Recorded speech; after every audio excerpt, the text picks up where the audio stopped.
Dito. Try mo. Ito? Yes. Try mo yung, pwedeng gawin mo, lagpasan mo siya. Ito sa pangalawang pangalawang sakyan, tapat mo yung pillars mo. Stop ka muna. Okay, sige, hazard ka muna. Hazard. Okay, paglagpas mo yan. Then, di ba, doon tayo magpa-park. Lagpasan muna itong sasakyan. Dito, itapat mo yung pillars mo dito. Dito sa Ford. Dito sa Ford. Sige pa. Dito mismo sa Ford na to. Sige. Tapat mo to.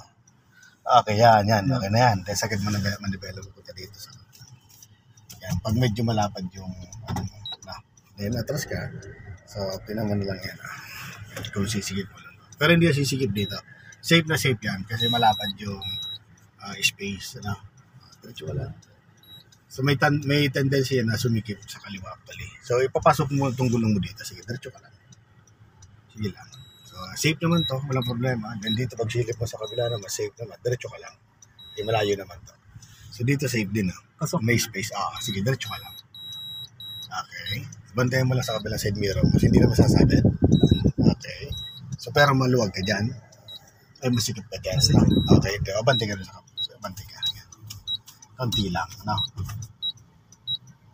Yan, angat lang, konti lang,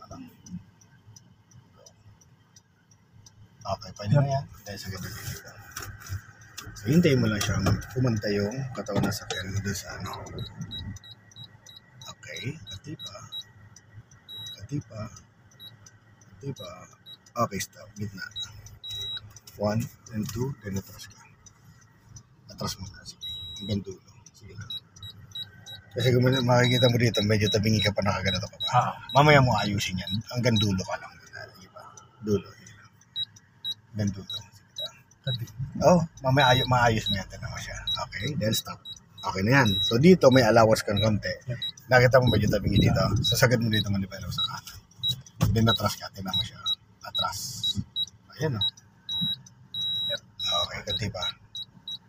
Yan, digit na mo. 1, 2, then atras ka na. Ganun yan. Kasi ibig sabihin, kasi napasikip ka muna dito. Sikip.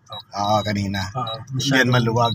Kaya nung umano tayo, pumusisyon tayo, dito pantay, pero pagdating dito, tabingin ka dito. Kaya ginawa natin, dinaretso natin. Hindi, okay na to ngayon.